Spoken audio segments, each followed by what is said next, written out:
안녕하십니까 구독자 여러분, 오늘 24년 10월 6일입니다. 전국 영업용 화물차 번호판 시세 좀 알아보고 가겠습니다.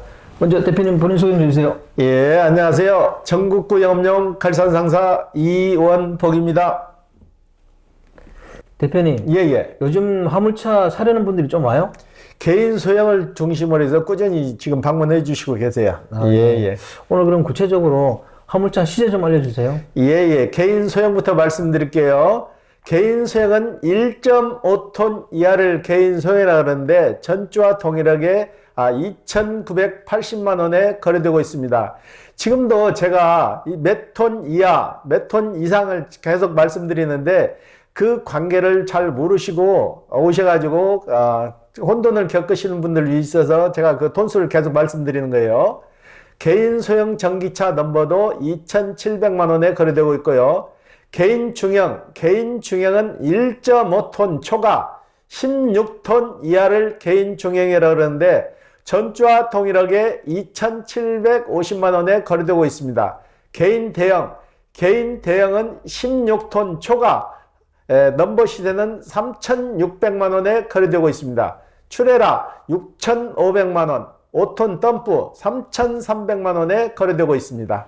우리 시청자 중에 화물 전기차 있잖아요. 예. 이거를 왜 정부에서 준 건데 왜 파느냐, 이런 댓글을 올리신 분들이 있더라고요. 그거 잘 모르시는 것 같은데 좀 설명 좀 해주세요. 예. 개인 소형 전기차 넘버는 초창기에는 지자체에서 홍보 목적으로 해서 전기차 활성화를 위해서 한시적으로 내준 거예요. 네네. 한시적으로 내준 넘버는 이분이 사업을 종료하면은 그 지자체의 반납 조건으로 이 넘버가 나온 거예요. 네네. 그래서 매매가 되지 않고, 혹시 그런 분도 있어요. 몇 년 지나면은 이걸 다시 팔고 사게 해줄 거니까 가지고 있어라. 그런데 이거는 법제화 됐기 때문에 사고 팔고가 되지 않는 거고 지자체에 반납을 해야 되는 거고, 개인 소형 전기차 넘버 판매되는 것은 기존에 디젤 차나 LPG 차량에 붙어있던 넘버를 사가지고 전기차에다 붙이신 분들은 매매가 가능한데, 그 매매 조건도 전기차는 전기차로밖에 갈 수 없기 때문에 가격이 좀 저렴한 거예요. 예.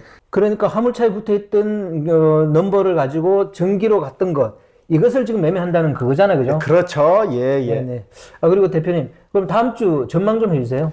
다음 주도 큰 틀의 변함없이 이 추세를 유지할 것 같아요, 당분간은. 네네. 지금 경기가 확 좋아져가지고 달라질 상황이 아니기 때문에 이 추세는 올 연말까지도 거의 지속될 것 같아요.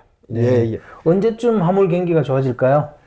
지금 화물 경기 좋아진다는 말은 어떻게 보면은 거짓말이 될 거예요. 제가 좋아진다고 하면은 그건 거짓말이에요. 지금 좋아질 전망은 전혀 없고, 지금 우리 구독자분들이 더 잘 아실 거예요. 지금 돌아다니다 보면은 가게 임대 점포 붙어 있는 데가 영업하는 데보다 더 많아요.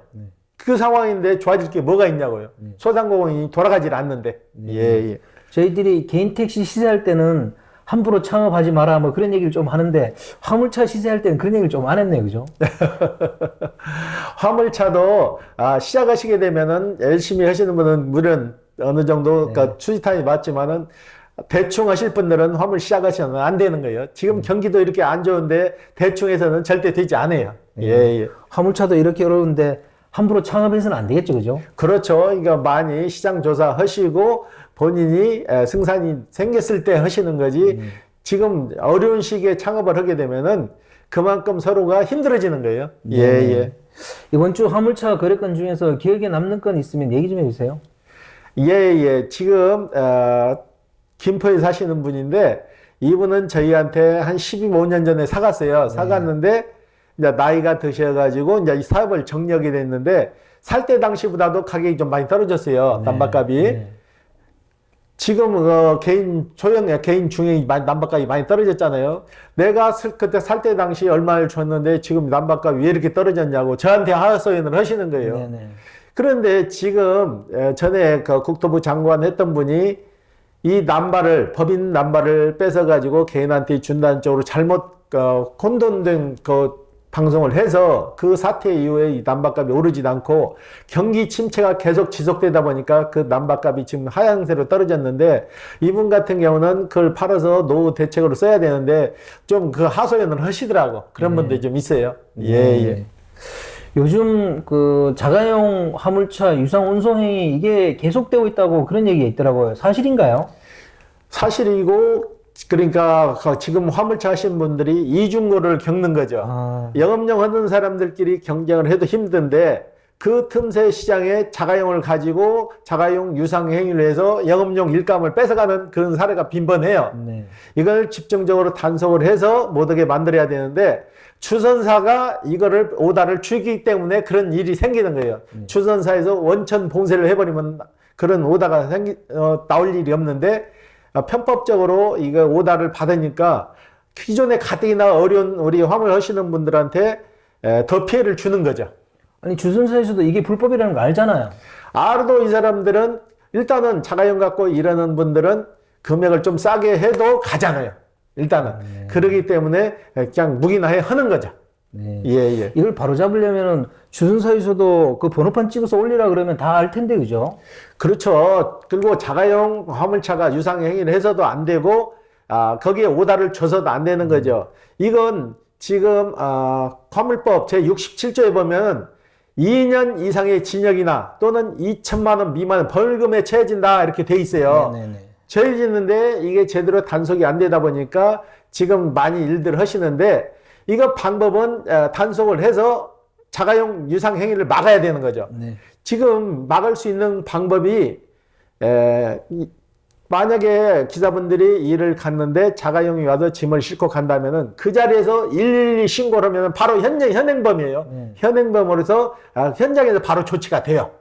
이분들은 바로 경찰서에 112가 출동해서 그 차에 싣고 가서 이분들은 관징금을 때린다고. 말 그대로 징역 2년 이상의 징역, 말 그대로 벌칙에 따라서 2년 이상의 징역이나 2천만 원 미만 벌금을 내리고 또 차량 정지도 때려요. 차량 정지도 6개월 정도에서 그 차를 운행을 못하게 운행 정지를 시킨다고. 그런 법적 조치도 있으니까 우리 기사분들 일하러 가서 자가용들이 이러면은 내 밥그릇 지킨다는 차원에서 그 자리에서 바로 112 신고를 해서 법적 조치를 취하는 것도 어느 정도 보면은 손실을 줄일 수 있는 방법이에요. 지금 자가용은 이러는 거 많이들 보실 거예요. 보셔도 에이 귀찮으니까 그냥 가지 해서 그러는데 이건 협회에서도 마찬가지예요. 협회에서도 적극 나서서 자가용 유상행위를 못하게 막아야 되는데 전에는 좀 했어요. 해가지고 돌아다니면서 단속도 하고 그랬는데 요즘은 그런 걸 못 봤어요. 제가. 그래서 이것도 문제라는 얘기죠. 예. 그런데 자가용 화물차 유상 운송 행위가 이렇게 뿌리 뽑히지 않는 걸 보면 제대로 단속이 안 된다는 얘기 아니에요? 그렇죠. 단속이 안 되니까 지금 그리고 이분들이 전에 화물차를 했던 분들이 거의 주류를 이루는데 영업용 번호를 팔고 자가용으로 일해도 되네 하니까는 전에 영업용 가지고 있을 때 사업자를 가지고 있잖아요. 그 사업자로 해서 영업용 남발을 팔아도 그 사업자로 해서 콜 받던 걸로 그대로 그냥 받는 거죠. 받아가지고 일을 하니까 이건 정부적인 차원에서도 단속도 해야지만은 조합 차원에서도 많이 협조를 해줘야 되는 거죠. 우리 기사분들 가뜩이나 어려운데 이런 거라도 좀 해서 잡아줘야 그래도 좀 나아질 것 같아요. 그리고 우리 일하시는 분들이 현장에서 보면은 자가용 이러는 거 눈에 띄잖아요. 그러면 112로 바로 신고를 해야 돼요. 112 신고면 바로 현행범으로 바로 처리가 돼요. 예. 일반인들의 그 신고를 독려하기 위해서 포상금을 많이 올려버리면 어때요? 만약에 112 신고해갖고 포상금을 준다 그러면은 안 올 사람이 누가 있어요? 지금 포상금 제도가 거의 없는 거나 마찬가지예요. 그러다 보니까 쿠트에 내가 신고해서 나한테 시간도 뺏기고 불이익도 당할 수 있을 거니까 그걸 안 해버리는 거지. 이건 포상금 해가지고 전문적으로 하다 보면 신고하시는 분들 많게 되면 이건 자연적으로 자가용 유상행위는 없어질 거예요. 예. 안 그래도 화물 운송 요금 현실화가 안 돼가지고 힘들어 죽겠는데 여기에 자가용 화물차 유상 운송행위까지 정말 화물 시장이 왜 이렇게 기본이 무너졌습니까? 지금 조합에서 너무 무능하다고 밖에 볼 수 없는 거예요. 조합에서 이거 다 알고 있는 문제잖아요. 자가용으로 일하고 있는 것도 알고 있고 기사분들 유류 지원금 받는 것도 너무 약하다는 것도 알고 있고 리터 제한한다는 것도 알고 있고 그리고 칼질한다는 것도 알고 있어도 뒷짐지고 있잖아요.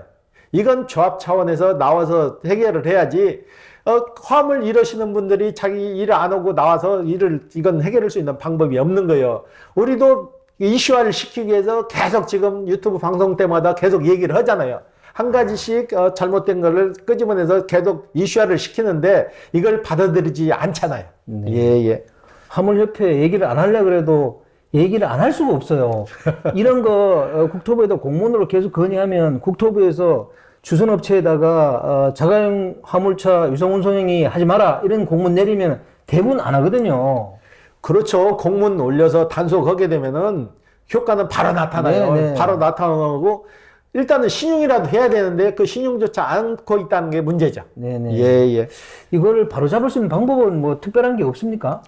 특별한 거 없고 개개인 기사분들이 스스로 본인 밥그릇을 챙겨야 돼요. 그러니까 만약에 불법 유상행위를 하는 거 있으면 그 자리에서 신고들을 하세요. 해가지고 조합에서 안 하면 개개인이라도 해야지 언제까지 손 놓고 있을 수는 없는 거잖아요. 본인 밥그릇은 본인들이 지켜야 된다고요. 예. 화물차 자가용이라 그런 거는 흰색 번판 이거 말하는 거잖아요. 그렇죠. 눈에 딱 띄잖아요. 벌써 우리 기사분들 일 많이 해서 그동안 아시잖아요.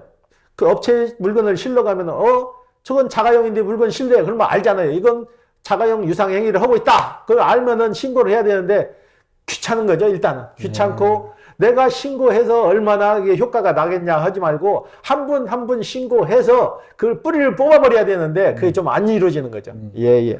그러니까 화물차 기사들도 이런 일이 있으면 적극적으로 대처해야 됩니다. 그죠? 그렇죠. 누가 도와주는 거 아니에요. 본인들이 나서서 해결을 해야지.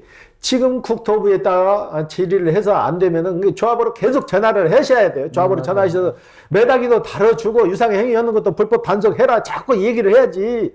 그걸 안 하니까 조합에서도 뒷짐지고 있는 거죠. 네. 예. 이런 걸 자꾸 얘기를 안 하니까 국토부에서도 안 움직이는 것 같아요. 기사들이 요구하지 않는데 국토부에서 구태여 나서서 해결하려고 하는 의지는 없는 거죠. 네. 공무원들이 직접 나서서 해결하려고 하는 거 봤어요? 없지? 예. 화물차, 자가용 화물차 유상운송행위가 왜 이렇게 위험한지 거기에 대해서 대표님 이거 얘기 좀 해주세요.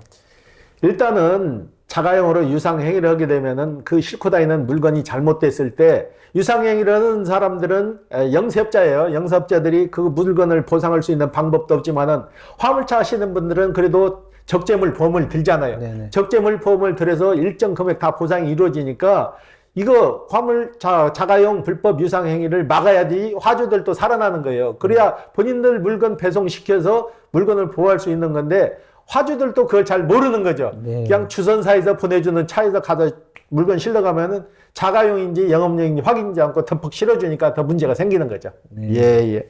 정말 문제는 일부 화물운송 어플이나 알선업체 같아요.